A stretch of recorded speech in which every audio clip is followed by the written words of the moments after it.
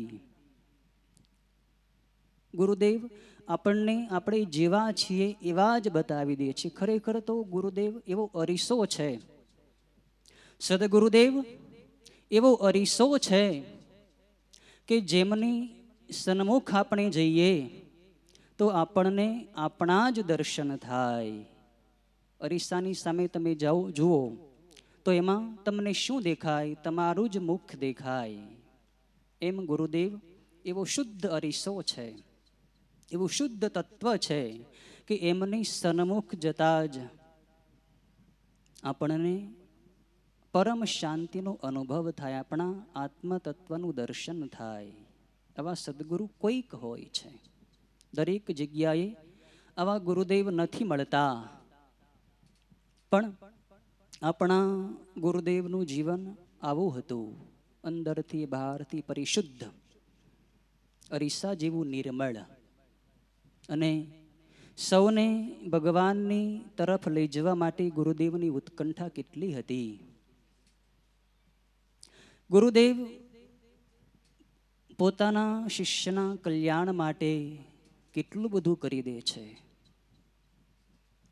શિષ્યના કલ્યાણની જેટલી કિંમત ગુરુદેવને હોય છે એટલી કિંમત ગુરુદેવની પોતાના પ્રાણની પણ નથી હોતી. ઘણીવાર તો એવું પણ બને છે કે શિષ્યના કલ્યાણ માટે જ્ઞાનદાતા ગુરુદેવ પોતાના પ્રાણની પણ આહુતિ આપી દેતા હોય છે.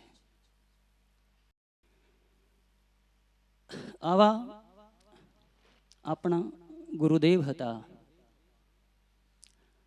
આપણા ગુરુદેવનું જીવન કિતાબની જેવું ખુલ્લું. એમના સાનિધ્યમાં જે વસ્તુ આપણને મળી એ વસ્તુ દુનિયાના કોઈ ખૂણામાં કોઈ પણ જગ્યાએથી કોઈ માધ્યમથી ન મળી શકે.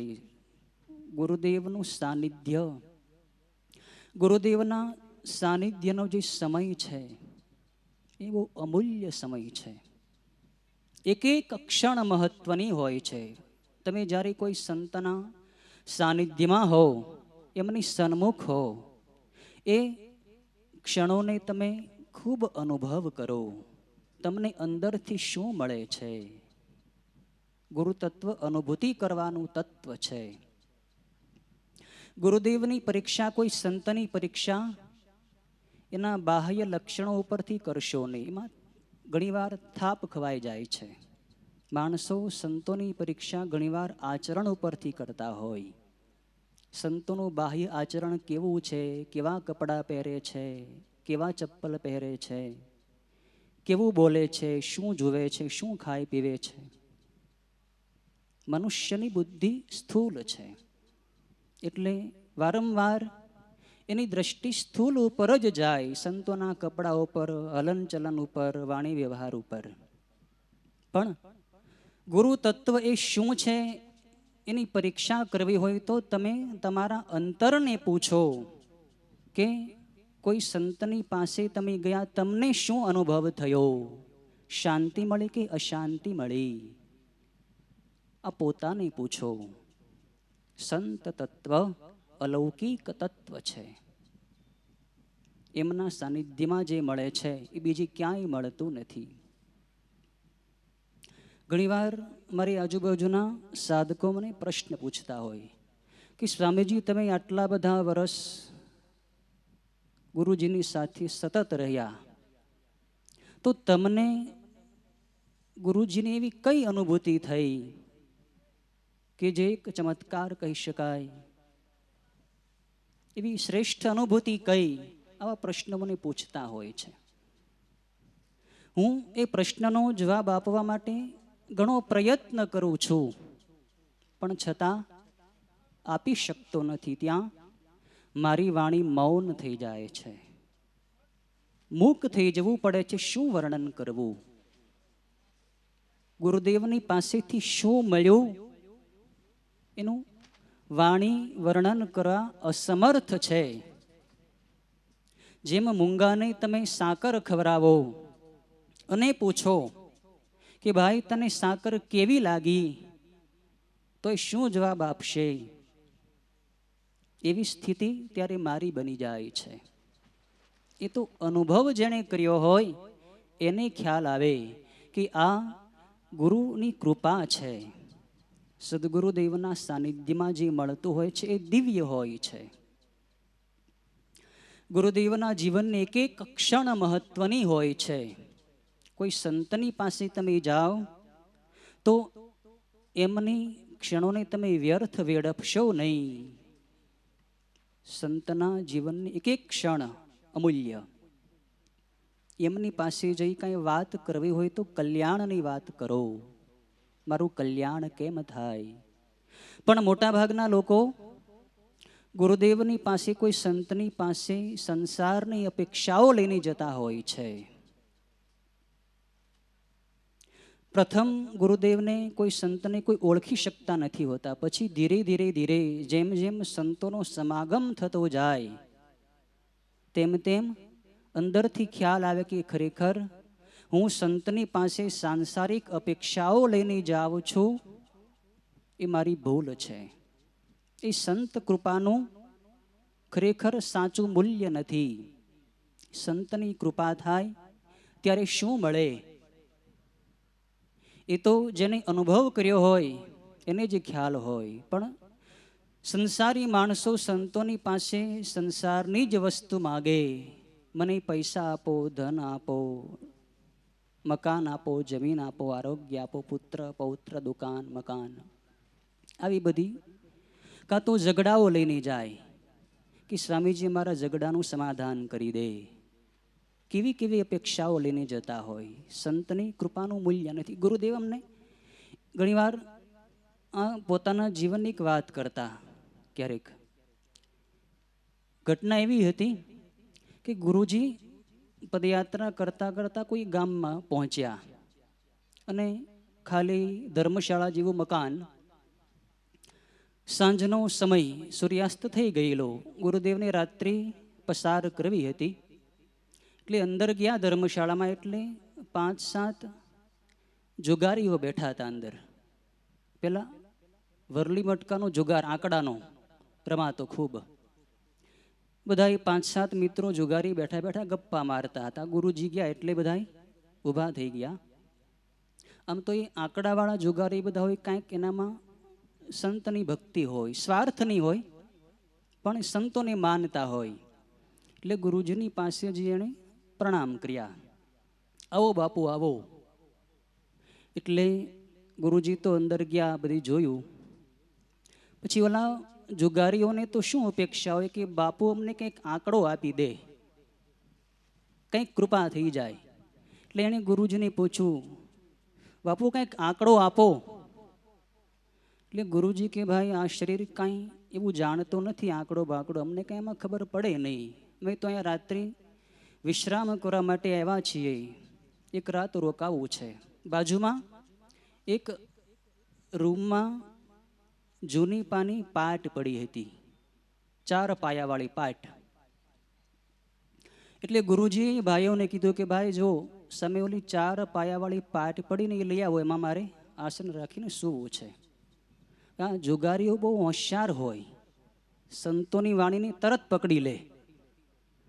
એટલે 4 પાયાવાળી પાટ ગુરુજીએ કીધું એટલે ચોકો. પાટ લઈ આવ્યા, પાટ સરસ રીતે લઈ આવ્યા, સાફસૂફ કરી દીધી, ગુરુજીને આસન કરાવ્યું. પછી બધા જતા રહ્યા. બીજી દિવસે એને ચોકો લગાડ્યો અને લાગ્યો એટલે ખૂબ પૈસા મળ્યા. અને કેટલું બધું ફ્રૂટ, આમ કેળા, સફરજન ને ચીકુ ને દ્રાક્ષ ને મોસંબી ને ઘણું બધું લઈ આવ્યા ગુરુજીની પાસે. ગુરુજીને આની કંઈ ખબર નહીં. અને બધા આવીને ગુરુજીના ચરણમાં મંડ્યા પ્રસાદી મૂકવા. એ ગુરુજીને નવાઈ લાગી, આ બધાને આટલો બધો ભાવ શું કામ ઉભરાઈ ગયો. એટલે એને પૂછ્યું, ભાઈ તમે આટલું બધું આ ફ્રૂટ કેમ લઈ આવ્યા? અરે બાપુ તમારી કૃપા થઈ ગઈ. શું પણ વાત તો કરો, તમે કાલે અમને આંકડો નહોતો આપ્યો. કયો આંકડો? કે તમે નહોતું કીધું કે 4 પાયાવાળી પાટ? એટલે અમે ચોક્કો લગાડ્યો ને લાગી ગયો. બાપુ સંતોની વાણી કંઈ થોડી મિથ્યા જાય. એટલે ગુરુજીને નવાઈ લાગી, આ ભાઈઓએ મારી વાણીનો ક્યાં ઉપયોગ કર્યો? જુગારમાં ઉપયોગ કર્યો. સંતોની વાણીને કંઈક પોતાના જીવનમાં ઉપયોગ કરે, જીવનમાં વણી લો તો કંઈક એનું કલ્યાણ તો થાય. પણ સંસારી માણસોની દ્રષ્ટિ સંસાર તરફ જ હોય છે. સંતોની વાણીનું મર્મ જલ્દીથી સમજાતું નથી. સંતની વાણી બહુ ગૂઢ હોય છે. શબ્દ સામાન્ય હોય, ભીતર મર્મ ખૂબ ભરેલો હોય છે. સંતોની વાણીનું મર્મ સમજો. સંત શું છે, ગુરુજી શું હતા, એ તો ગુરુજીને પોતાને જ ખબર હતી. મારી જેવો અલ્પમતી માનવ એ ગુરુજીનું જીવન વર્ણવી ન શકે. ગુરુજીના ગુણગાન ગાવા માટે આપણે શું સમર્થ, આપણી પાસે શું લાયકાત, એ તો ગુરુજી પોતે જ સમજતા, પોતે કોણ હતા. પણ આપણી સન્મુખ સામાન્ય બનીને રહેતા મનુષ્યને સંતનું શરીર આડે આવતું હોય છે. ઓળખવા માટે જલ્દીથી ઓળખાય નહીં. સામાન્ય કપડાં પહેરેલા હોય, સામાન્ય વાણીમાં બોલતા હોય એટલે માણસ લાગે. પણ ગુરુદેવ કોઈ મનુષ્ય નથી હોતા. ગુરુદેવ પરમાત્માના ચૈતન્યનું માધ્યમ હોય છે. આ વિશ્વના કણે કણની અંદર જે પરમાત્મા દિવ્ય ચૈતન્ય સ્વરૂપે વસેલા છે, એવા ચૈતન્યને પકડવું હોય તો તમે ગુરુદેવના માધ્યમથી પકડી શકો. ગુરુદેવ એ સાક્ષાત પરમાત્માનું સગુણ સાકાર સ્વરૂપ છે, સગુણ વિગ્રહ છે. ગુરુદેવ કાલે પણ હતા, ગુરુદેવ આજે પણ છે, ગુરુદેવ કાલે પણ રહેવાના છે. ગુરુદેવ તત્વનો ક્યારેય વિનાશ થતો નથી.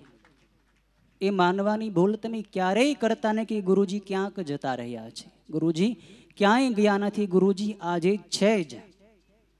પણ દ્રષ્ટિ તમે જ્યારે સૂક્ષ્મ કરશો ત્યારે તમને એની અનુભૂતિ તમારી અંદર થશે. પણ મનુષ્યની દ્રષ્ટિ સ્થૂલ હોય છે. ગુરુદેવનું જીવન દિવ્ય હતું. પ્રારંભિક અવસ્થામાં જ ગુરુદેવે આત્મતત્વની અનુભૂતિ કરેલી. ગુરુજી ઘણીવાર કહેતા, આ શરીરને આત્મતત્વનું જ્ઞાન તો પૂર્વાશ્રમમાં થઈ ગયેલું, પછી કાશીનો અભ્યાસ તો પછીથી કરેલો. વેદાભ્યાસ ખૂબ કઠિન તિતિક્ષા કરી અને ગુરુદેવે જ્ઞાન સંપાદન કર્યું. પછી ઈચ્છા તો અંદર હિમાલયના ગુફાઓમાં રહીને તપશ્ચર્યા કરવાની હતી, પણ આપણા સૌના કંઈક અહોભાગ્ય, આપણા સૌના કલ્યાણની ઈચ્છા ભગવાનને થઈ હશે, એટલે ગુરુદેવને ભગવાન આપણા સુધી લઈ આવ્યા. ગુરુદેવને સૌરાષ્ટ્ર ભૂમિમાં ભગવાન લઈ આવ્યા. બ્રહ્મલીન મોટા ગુરુદેવની આજ્ઞા અનુસાર ગુરુજી સૌપ્રથમ રાણસીકી ગામે આવ્યા. રાણસીકી ગામની અંદર પગ મૂક્યો એ પહેલા ગુરુદેવને 2 દિવસના ઉપવાસ પડેલા. ચાલતા ચાલતા આવેલા, 2 દિવસ ભિક્ષા નહોતી મળી. અને ખિલોરીના માર્ગેથી, આડા માર્ગેથી, અહીંયા ખાંભાની જમીન કહેવાય, ત્યાંથી આવતા હતા. ત્યાં ખોડિયાર માતાજીનું મંદિર, ત્યાં ચાલતા ચાલતા પહોંચ્યા. એટલે કોઈ રાણસીકી ગામના ભાઈઓ ત્યાં માતાજીને નિવેદ ધરવા માટે ગયેલા. એણે જોયું કે કોઈ સંત આવી રહ્યા છે, એટલે એણે માતાજીની ધરેલી પ્રસાદી શેષની ગુરુજીને આપી. ગુરુજીએ વંદન કર્યા પ્રસાદીને. લાવો ભાઈ, માતાજીને આજે પોતાના બાળકને જમાડવાની ઈચ્છા થઈ કે મારો બાળક 2 દિવસનો ભૂખ્યો છે, લાવ એને હું જમાડી દઉં. ગુરુદેવે શેષની નાળિયેરની પ્રસાદી લીધી અને પછી ગુરુજીએ રાણસીકી ગામમાં પ્રવેશ કર્યો. અહીંયા આવીને ગામ લોકોએ ગુરુદેવને ક્યાં સ્થાન આપ્યું કે જ્યાં ખાડા ટેકરાવાળી જમીન, જ્યાં દિવસે પસાર થવો હોય તો પણ બીક લાગે. અત્યારે આપણે જે જગ્યા પર બેઠા છીએ ને, એ જગ્યા ઉપર એ સમયમાં કોઈને પસાર થવું હોય દિવસે તો પણ ડર લાગતો. કેમ કે સ્મશાનની ભૂમિ, બાજુમાં સ્મશાન, તમે રસ્તામાં જોયું હશે. ખાડા ટેકરાવાળી ઉબડ ખાબડ જમીન, નાગનું ઘર, સામે મોટું જંગલ હતું. એ તો અત્યારે કપાઈ ગયું છે. એ જંગલમાં દિવસે પણ તમરા બોલતા હોય, મેં સાંભળ્યા છે. આવું ઘોર જંગલ. ગુરુદેવે અહીંયા 5 બાવળની નીચે ઝૂંપડીમાં નિવાસ કર્યો. 5 બાવળની નીચે ગામ લોકોએ ઝૂંપડી બનાવી દીધી. અને પાટ નહોતી, એ ગુરુદેવને આસન માટે 2-3 નીચે ઈંટોનો થર પાથરી એની ઉપર ખાટ, પેલા હિંડોળાની ખાટ જે હતી ને, એ ખાટ લાવીને નીચે મૂકી દીધેલી. ઊંચી પાટ પલંગ નહીં, નીચે જ આસન ગુરુજીનું. એમાં ગુરુજીએ ચાતુર્માસ ચાલુ કર્યો. અને ધોધમાર વરસાદ, ભીનિયું વરસ. બાજુમાં વાડીમાં પાણાનો પાળો હતો. એ પાળામાં 700 વર્ષનો જૂનો એક નાગ રહેતો હતો. ઘણાને 3-4 જણાને કરડી પણ ગયેલો. એ નાગ ગુરુજીના શરીર ઉપરથી ઘણીવાર રાત્રે પસાર થઈ જતો. પથારિયા મોચી કરે તો વીછી જોવા મળે. આવું ભયંકર સ્થાન. એકવાર તો ભગવાનજી બાપા ગુરુજીને માટે પાણી લેવા ઝૂંપડીમાં ગયા. અંદર પાણીની માટલી ભરેલી. અને જ્યાં અંદર ગયા તો માટલીની નીચે નાગણી, અને નાગણી જોઈ ગયા એટલે ઓય બાપલ્યા કરીને બહાર વી આવ્યા. અને ગુરુજીને કીધું, ગુરુજી અહીંયા તો નાગણી છે. ગુરુજી કે એ તો કાયમ રહે છે, તમે એનાથી શા માટે બીવો છો? ગુરુજી અંદર ગયા, જોયું, પણ નાગણી ત્યાંની ત્યાં જ આડીઓડી ક્યાંક છુપાઈ ગઈ. આવું ભયંકર સ્થાન હતું, ભૂત પ્રેતનું સ્થાન હતું. અને ગામના લોકો પાછા કેવા કે ગુરુજી પાસે આવે અને પૂછે, બાપુ અહીંયા નાગ તો ઘણા આવતા હશે, તમને કઈ બીક લાગતી નથી? બહુ કહેવાય, ભૂત પ્રેત તો આવતા જ હશે. એટલે ગુરુજી કહે, ભાઈ હા, ભૂત પ્રેત આવે છે ને ભૂત પ્રેત જેવા માણસો આવે છે. તો એ ભૂત પ્રેત જેવા માણસોને સુધારવા માટે જ અહીંયા બેઠો છું, એના માટે જ ભજન કરી રહ્યો છું ગુરુજીએ. અને ખરેખર એ વખતે ગુરુજીએ એ ઝૂંપડીમાં રહીને આ ગામના લોકોને બીડી, તમાકુ, પાન, માવાના, જુગારના કેટલાય વ્યસનો છોડાવ્યા. ગુરુજીના સંગમાં આ ગામ એવું રંગાઈ ગયું ભક્તિના રંગે કે ધીરે ધીરે ધીરે ગામની અંદરથી કુસંપ જતો રહ્યો. સંતની સેવા કેમ કરવી એના સંસ્કારો ભગવાનજી બાપાએ ધીરે ધીરે બધાને આપ્યા. અને ચાતુર્માસ ચાલુ હતો, પ્રથમ ચાતુર્માસ ગુરુજીનું, અને વરસાદ ખૂબ વરસે.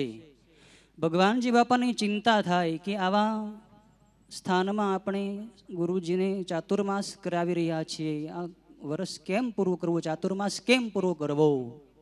એટલે સત્સંગ મંડળમાં બધાને વાત મૂકી કે આપણે ગમે તેમ કરીને એક નાનો પાનો પણ એક આશ્રમ બનાવવો છે. આ સ્વામીજી આપણા ગામના આંગણે આવું કઠિન તપ કરે અને આપણે આવી વ્યવસ્થા સાવ.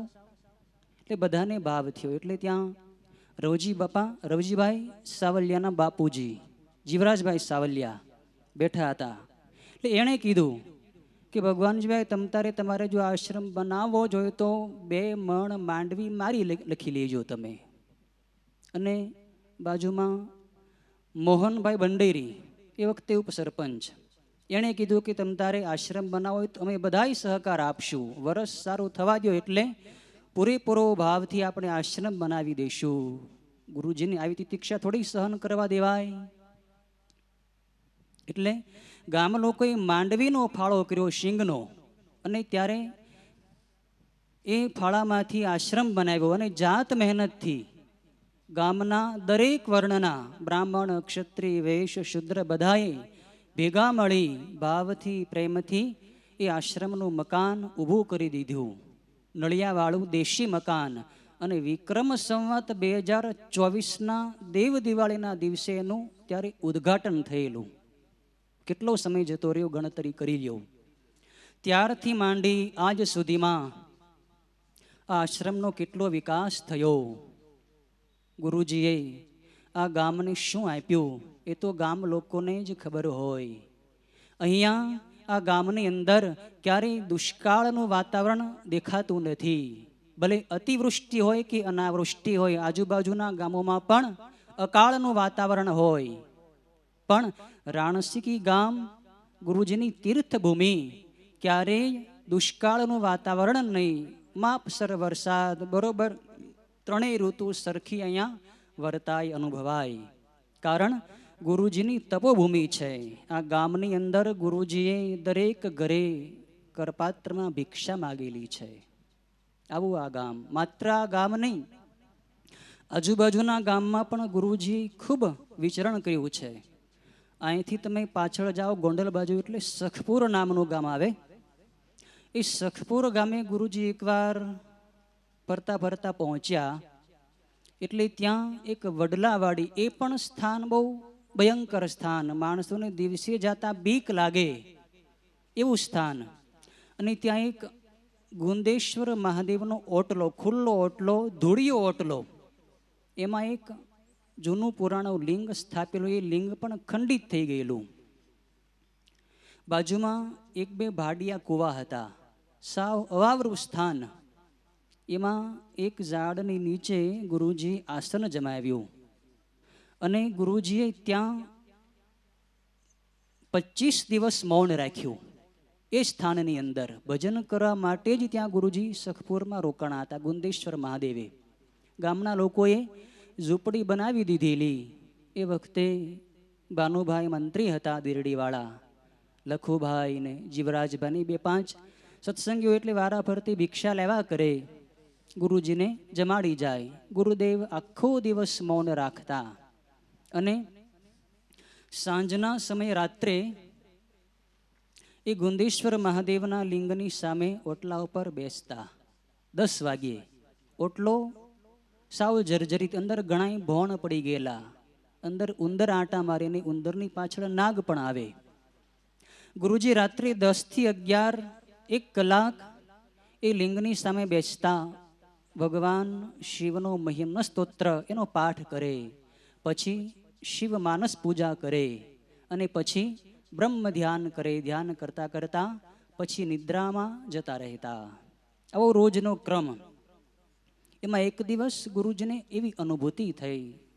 ગુરુજી લિંગની સામે ધ્યાનસ્થ હતા, એટલે નિદ્રા આવી નહોતી, પણ અવસ્થા કંઈક ઊંચી થઈ ગયેલી, દેહભાવથી પર થઈ ગયેલા. એટલે ગુરુજીને એવું અંદર દેખાણું કે કૈલાસમાંથી ભગવાન સદાશિવ અને ભોળીમાં પોતાના પરિવાર સહિત નીચે આવી રહ્યા છે. ગુરુજી બધું જોતા હતા. ભગવાન સદાશિવ નંદી ઉપર બિરાજમાન છે, માતાજી પણ વૃષભ વાહિની છે,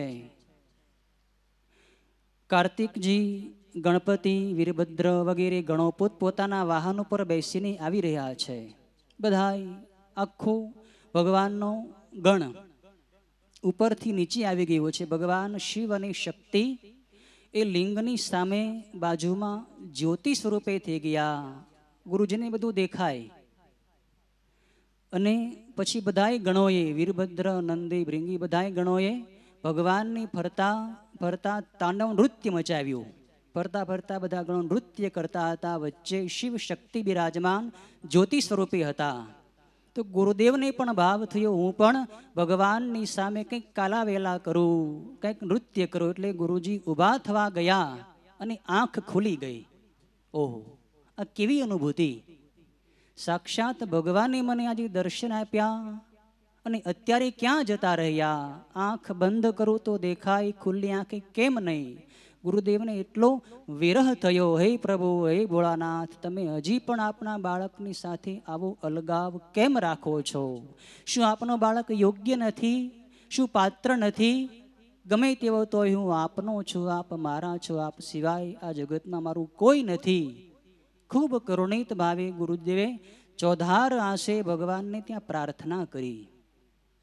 પછી બીજે દિવસે ગુરુજીએ આ અનુભવ ગામના મંત્રી બનુભાઈ એને સ્લેટમાં લખીને બતાવ્યો. કેમ કે મૌન હતું, સ્લેટ રાખતા કંઈક સંકેત કરવો હોય તો સ્લેટમાં લખીને ગુરુજીએ કહ્યું કે આ ભૂમિ હવે દસકો લેશે, અહીંયા તમે ગામ લોકો ભેગા મળીને કંઈક મંદિરનો જીર્ણોદ્ધાર કરો.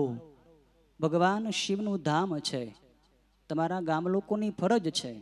એટલે ગામ લોકોએ નક્કી કર્યું કે ગુરુજી જો આપણને આવા આશીર્વાદ આપતા હોય, પ્રેરણા આપતા હોય, તો આપણે બધાએ ખરેખર મહેનત કરવી જોઈએ. અને બધાએ ઈંટ, પથ્થર, રેતી, સિમેન્ટ બધું લઈ આવવાને તાબડતોબ મંદિર ઊભું કરી દીધું. અને એક લિંગ કોઈ ભાઈના ઘરે હતું નવું, એ લિંગ, એ જર્જરિત જીર્ણ લિંગની ઉપર ગુરુદેવે પોતે જ ત્યાં પ્રસ્થાપિત કર્યું. અને એ દિવસે ગુરુજીએ મૌન છોડ્યું. અને ત્યારે ગામમાં સરસ મજાનો શિવની લિંગની પ્રાણ પ્રતિષ્ઠાનો ઉત્સવ પણ થયેલો. પછી રાણસીકીવાળા ભગવાનજી બાપા ને બધા અહીંયા ગામ લોકો, મણિભાઈ, માણેકભાઈ, ઉકાભાઈ સરપંચ, બધા ગામ લોકો અહીંયા લઈ આવ્યા ગુરુજીને. ગુરુજી ફરતા ફરતા પાછા અહીંયા રાણસીકી જ આવતા. અને નામ એવું હતું ગુરુજીનું કે ગમે તે આજુબાજુના ગામડામાં જાય એટલે શું ઓળખાય કે આ રાણસીકીવાળા બાપુ છે, રાણસીકીવાળા બાપુ તરીકે ઓળખાતા. એટલું ગુરુજી અહીંયા ભજન કરતા, એટલો બધો સમય અહીં આપતા. અને ખરેખર એ ગુરુદેવનું ધામ આપણા માટે કાશી નગરી કરતા પણ વિશેષ છે. કાશી નગરીમાં આપણે જઈએ અને જે જ્ઞાન ન મળે એ જ્ઞાન આપણને ગુરુદેવના સાનિધ્યમાં મળે. ગુરુદેવના સાનિધ્યમાં જે જ્ઞાન પ્રાપ્ત થાય એ જ્ઞાન કાશી તો શું કદાચ તમે કૈલાસમાં જઈને ઊંધામાંથી તપ કરો તો ત્યાં પણ ન મળે, કોઈ પુસ્તકમાં ન મળે. કેમ કે આ ગુરુદેવના સાનિધ્યમાં જે જ્ઞાન મળે છે સજીવ જ્ઞાન છે. પુસ્તકનું જ્ઞાન નિર્જીવ જ્ઞાન હોય છે, પણ સંતના સાનિધ્યમાં, ગુરુદેવના સાનિધ્યમાં જે જ્ઞાન મળે છે એ આત્મ તત્વનું જ્ઞાન હોય છે. એ જ્ઞાન ગુરુદેવથી ક્યારેય અપાઈ ગયું એ ગુરુદેવને પણ ખબર ન પડે, શિષ્યને પણ ખબર ન પડે કે મારે એ કેવી રીતે લેવાઈ ગયું. આ તો એક આપોઆપ થનારી, પ્રાકૃતિક રીતે ઘટિત થનારી ઘટના છે. આત્મજ્ઞાન એટલે કંઈ ગુરુજી ઉપરથી તમારામાં રેડી ન દે. જ્યારે પણ આપણી લાયકાત, આપણો અધિકાર પરિપક્વ થાય, આપણી ગ્રહણશીલતા ઉચ્ચ સ્તરે જાય, આપણો ગ્રાસ્પિંગ પાવર જ્યારે હાઈ થઈ જાય, જ્યારે આપણે કંઈક ગ્રહણ કરવા માટે લાયક થઈ જઈએ, ત્યારે ગુરુદેવના ભીતર જે રહેલું ચૈતન્ય છે એ આપણને આપોઆપ મળી જાય છે. કોણે આપ્યું, કોણે લીધું એની પણ ખબર પડતી નથી. આ તો એક આપોઆપ ઘટિત થનારી ઘટના છે. એ જ્ઞાન પ્રાપ્ત કરવા માટે સંતના શરણે પૂર્ણ સમર્પિત થવું પડે. એ વગર આ જ્ઞાન મળે નહીં. સંતો એના ચરણ ધોવાથી પ્રસન્ન ન થાય, સંતો મહાપુરુષોને ભિક્ષા કરાવવાથી પ્રસન્ન ન થાય. એને તમે વસ્ત્ર આપીને, એમના વખાણ કરીને, વંદન કરીને તમે એમને પ્રસન્ન ન કરી શકો. સંતને, ગુરુદેવને પ્રસન્ન કરવા હોય તો તમારો આત્મા ગુરુદેવના શરણે નિવેદિત કરી દો. પોતાનું અહમરૂપી મસ્તક કાપીને ત્યાં ધરી દો. આ તો મસ્તક કાપવાનો ખેલ છે. જે માથું કાપી શકે, જે માથું આપી શકે એ ગુરુદેવની કૃપા પ્રાપ્ત કરી શકે. માથું કાપવું એટલે આ હાડ માંસનું ખોપરી કાપીને મૂકી દેવી એમ નહીં, પણ અહમ ઓગાળી દેવું, એ જ મસ્તક કાપવું છે. અહમ ગુરુ શરણે ધરી દો, હું કાંઈ નથી. પોતાનું અસ્તિત્વ ગુરુદેવના દિવ્ય અસ્તિત્વની અંદર વિલીન કરી દેશો, ત્યારે જ ગુરુદેવની કૃપા તમને અનુભવ થઈ શકશે. ગુરુદેવની કૃપા પ્રાપ્ત કરવાનો આવો અવસર છે. આજે આપણે સૌએ અભિમાન મૂકવાનું છે. માણસના જીવનમાં ઘણા પ્રકારના અભિમાન હોય છે. અભિમાન ઘણાને પૈસાનું હોય, ઘણાને શરીરનું હોય, ઘણાને સત્તાનું હોય, ઘણાને સ્થાનનું હોય, ઘણા બધા પ્રકારના અભિમાન હોય. એક સૂક્ષ્મ અભિમાન કર્તાપણાનું હોય છે, બહુ સૂક્ષ્મ છે. અને એ કર્તા ભાવ, કર્તાપણાનું અભિમાન સાધના માર્ગમાં ખૂબ લાંબે સુધી આગળ સાથે આવે છે. એ કર્તા ભાવ જ્યારે નષ્ટ થઈ જાય ત્યારે જ પરમાત્માની અનુભૂતિ થાય છે. એ કર્તા ભાવ નષ્ટ કરવા માટે જ ખરેખર આજે ગુરુ પૂર્ણિમામાં આપણે આવવાનું છે. કર્તા ભાવ છોડી દો. તમે કાંઈ પણ કરો તો તમને તમારી અંદર અહમ રૂપી ફણગો ફૂટશે, અંકુર ફૂટશે. મેં કાંઈક કર્યું. તમે સેવા કરશો તો પણ તમને અંદર થશે મેં સેવા કરી, મેં દર્દીઓની સેવા કરી, મેં હોસ્પિટલમાં આટલો ફાળો આપ્યો, મેં આશ્રમમાં 2 દિવસ સુધી સેવા કરી, મેં કર્યું, હું કર્યું. આ અભિમાન આવશે જ. તમે બહુ ધ્યાન રાખશો તો પણ આવશે. પણ આ અભિમાનને ધીરે ધીરે આપણે છોડવાનું છે. એના માટે શું કરવાનું છે ખાસ ધ્યાન રાખજો. અહીંયા તમે ઘણા બધા આશ્રમોના સંચાલકો બેઠા છો, ખાસ કરીને હોસ્પિટલના ટ્રસ્ટીઓ બેઠા છે. ગુરુજીના નામથી કેટલો બધો ત્યાં પોતે સમય આપે છે, તન મન ધનથી લાગેલા છે. મને ઘણીવાર એમ થાય કે ગુરુજીની કૃપાથી અમને તો એકાંતમાં ભજન કરવાનો, ધ્યાન કરવાનો, મૌનમાં બેસવાનો ઘણો અવસર મળે.